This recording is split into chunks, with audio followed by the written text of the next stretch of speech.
All right, Caleb, here's your before and after. So your previous swing, we identified that you had way too much hip rotation and movement, causing way too much shoulder rotation through here. Now you've got to try and recover all that and get it back around, causing early extension of your left wrist on the way down, and then a scooping of the golf ball, thus causing your inconsistent ball striking and direction. Then you've got your 11 secret herbs and spices chicken wing hanging out the side there in your left elbow. But that's just because you've released it early.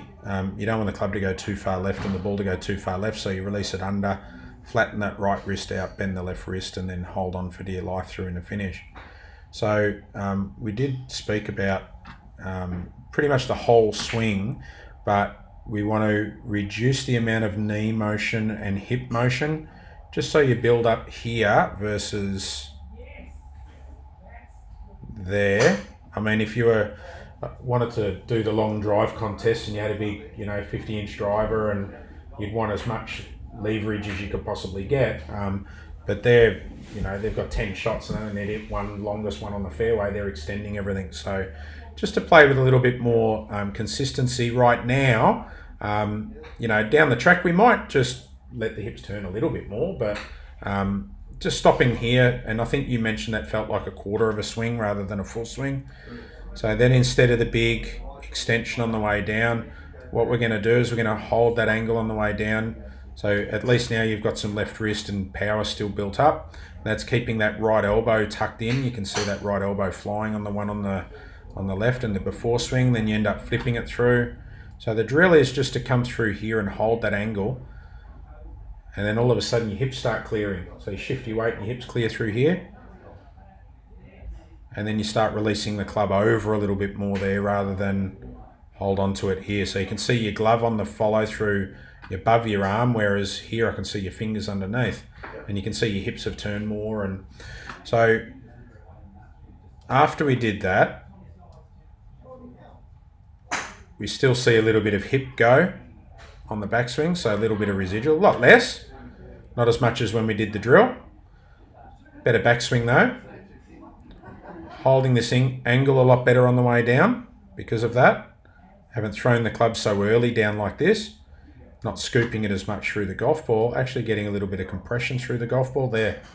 So there's a big difference already there. We're on our way. Just need to keep getting those feelings exaggerated like in that drill. So don't be in a rush to do the big full swings. You can see club hits the ground after. You can see the club flex after, so that's a good sign. You see the left wrist still bending a little bit, but that's better through the golf ball. A lot more rotation through, not all jammed up, and you can see your hips aren't jammed up there, and your hips are actually facing the target better. So the one on the right now, in motion with the golf ball there, still a lot better. All right, as it says, 50, 60, 70% better. I just want to keep pushing you to get better and better. All right, and keep that because the drill was pretty good, getting that right elbow tucked in, getting a bit more compression out of it. But for maybe 10 minutes work, getting that to that stage in a swing where you just pull the trigger on, I think that's a good. Yeah, and also give yourself to know that's what right. you think about. Yeah, because the worst thing is when you start playing golf and you have no idea what you're working on.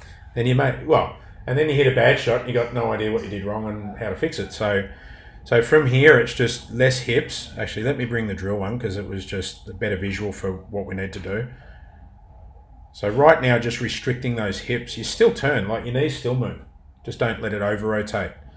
Then it's drive that elbow down in front that way, so then the hips start sliding and turning earlier. Look at that through the golf ball.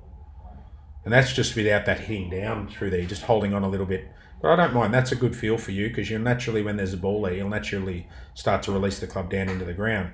So just in the drill, I don't mind you feeling that far past, extension and roll. But that starts getting your body moving. Start to get some good hip slide, good hip turn, straightening of the left knee, compression of the golf ball when you hit down, and then just rolling it through to finish. Well done, mate. Really good. Really good.